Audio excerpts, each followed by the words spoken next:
Mesdames et messieurs, bonjour, heureux de vous retrouver.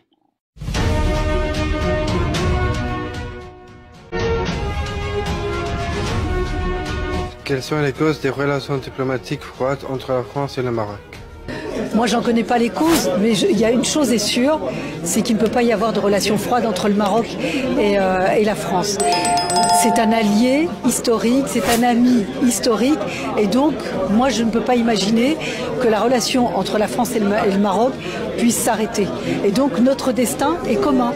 Donc, moi, je crois à cette relation. Est-ce que la France devrait reconnaître le Sahara marocain pour trouver une solution? Il n'y a jamais eu d'ambiguïté concernant la marocanité du Sahara. Donc je l'affirme, je le redis et je le confirme. Le montage dans lequel cette vidéo a été réalisée par accolement de deux séquences différentes en période, ainsi que le moment et les circonstances de sa rediffusion sur les réseaux sociaux, ferait croire à ceux qui n'y sont pas attentifs qu'il s'agissait d'une récente déclaration de Rachida Dati faite après sa nomination au poste de ministre de la Culture dans le gouvernement Gabriel Attal, Premier ministre, gouvernement constitué à partir du 9 janvier 2024. Certains journaux marocains, parmi même les plus avertis, apparemment candidats aux hit-parades médiatiques, prédateurs d'événements inédits ou prospecteurs de scoops, furent prompts à publier imprudemment l'information suggérée par la chaîne YouTube du journaliste Paul Mamère et tombèrent ainsi dans son piège, même peut-être involontairement dressé. Parmi ces journaux, dans leur site électronique, figure en tête Challenge MA, comme vous le voyez devant vous sur l'écran. La France reconnaît la marocanité du Sahara par le biais de sa ministre de la Culture. Ou encore, noir sur blanc, la ministre de la Culture, Rachida Dati, vient de reconnaître la souveraineté du Maroc sur son Sahara après sa nomination jeudi 11 janvier 2024. Or, ceci est inexact. Parce que la déclaration en question de Madame Dati remonte à 8 mois d'aujourd'hui, lors de sa visite effectuée au Maroc les 3 et 4 mai 2023, accompagnée de M. Éric Ciotti. Ils avaient déclaré conjointement au journal marocain tel quel, je cite, « Nous reconnaissons la souveraineté du Maroc sur le Sahara. Nous reconnaissons la souveraineté du Maroc sur le Sahara. » Cette différence de date est nettement importante politiquement, tant dans sa valeur diplomatique que sa signification protocolaire. Mais combien rapidement, fort heureusement, Challenge a réalisé cette grande erreur politico-diplomatique en supprimant la fausse information qu'il a publiée en se basant sur la petite vidéo de Paul Mamère. Nous apprécions à sa juste valeur la reconnaissance de la marocanité du Sahara par les deux personnages français précités, sachant qu'ils ne sont pas n'importe qui. En effet, Éric Ciotti est un homme politique français. Il est président des Républicains, du parti Les Républicains, depuis décembre 2022.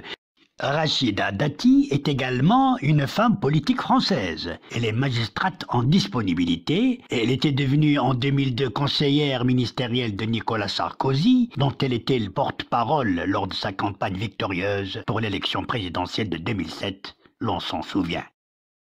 Ainsi, le couple politique Éric Ciotti et Rachida Dati appartiennent au même parti, appelé les Républicains, soit une formation politique de droite ou centre-droite dans l'opposition.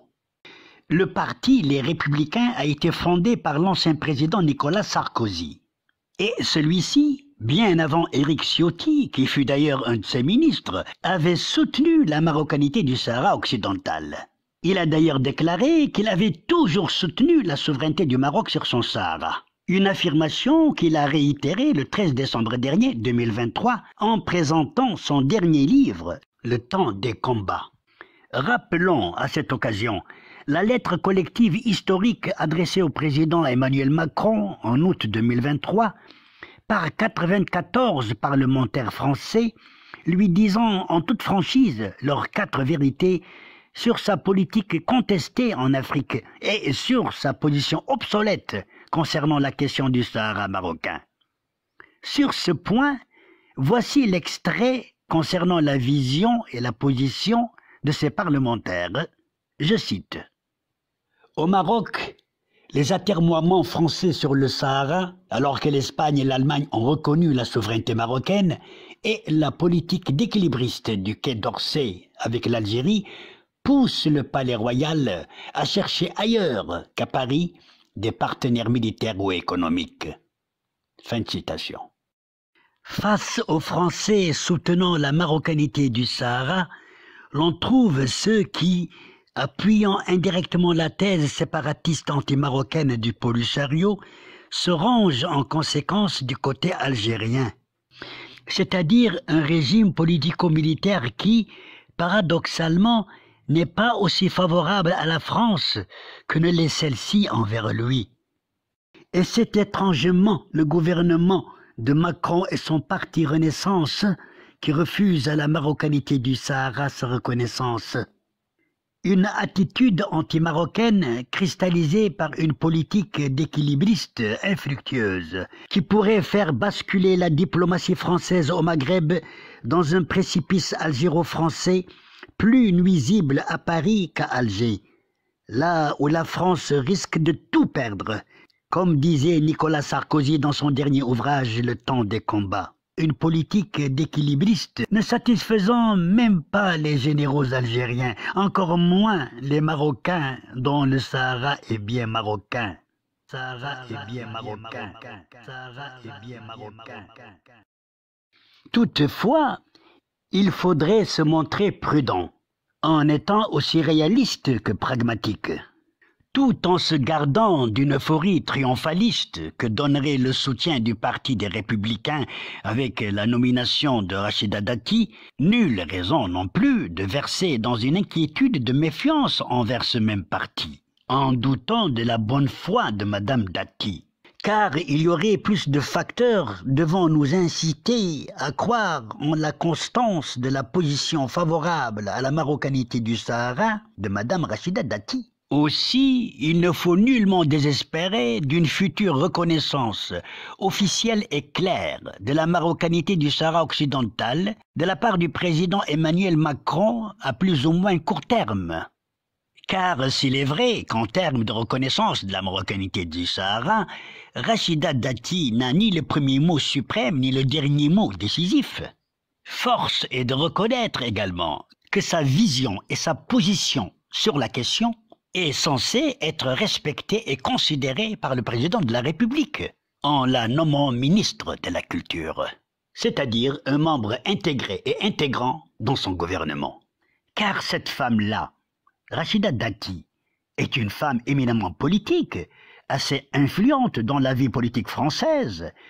N'oublions pas qu'elle avait été, de 2007 à 2009, ministre de la Justice durant le quinquennat de Nicolas Sarkozy, entre 2007 et 2012, avant de devenir députée européenne jusqu'en 2019.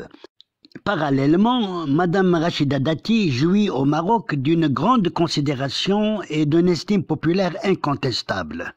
En effet, la nouvelle ministre de la Culture est considérée comme un soutien de Rabat et l'un de ses relais d'influence dans l'Hexagone. Elle a été décorée en 2010, rappelons-le, de l'ordre du Wissam el-Alaoui, une distinction réservée aux personnalités étrangères pour leur service rendu à la nation. Autant de facteurs qui feront d'elle un soutien non négligeable de la thèse marocaine sur le Sahara. Car sa nomination au poste de ministre de la Culture sous l'ère macronienne est très importante. Il s'agit bien d'une nomination stratégique pour le reste de l'ère macronienne, propre à contribuer à un redressement politique hautement souhaitable au niveau maghrébin. D'autant que la participation d'une Rachida Dati clairement pro-Sahara marocain, et ça, le président de la République Emmanuel Macron le sait très bien. Donc, sa participation au nouveau gouvernement Gabriel Attal a été négociée, même si elle n'a pas choisi son portefeuille gouvernemental. Nous sommes enclins de penser en conséquence que l'entrée de Rachida Dati dans le nouveau gouvernement Gabriel Attal pourrait constituer le premier pas vers une progressive mais irréversible reconnaissance de la France de la marocanité du Sahara occidental.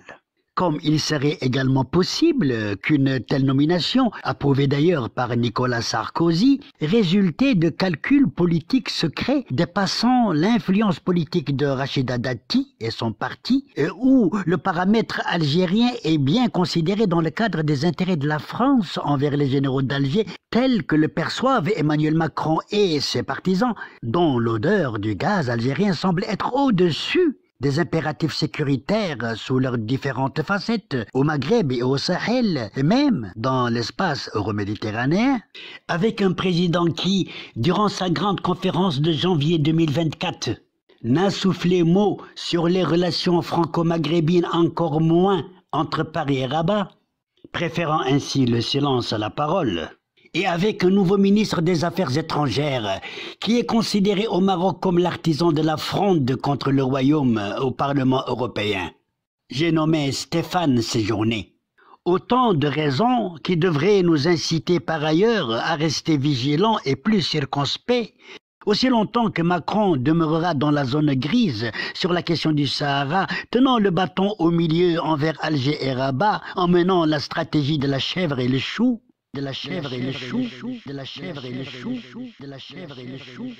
En définitive, la France est aujourd'hui divisée entre des pro-marocains reconnaissant le Sahara marocain et qui sont visiblement majoritaires parmi la classe dirigeante et les élites, tant politiques qu'intellectuelles d'une part, et des pro-algériens réticents à la reconnaissance de la marocanité du Sahara chez les mêmes catégories françaises précitées et qui sont minoritaires selon les structures qui se sont exprimées à ce jour, personnes morales et physiques confondues. Une dualité que l'on dirait découler d'une position de subjectivité basée sur des rêves chez les réticents, face à une vision d'objectivité collée à la réalité chez les convaincus. Une dualité de deux Frances. Une France franche qui dit oui.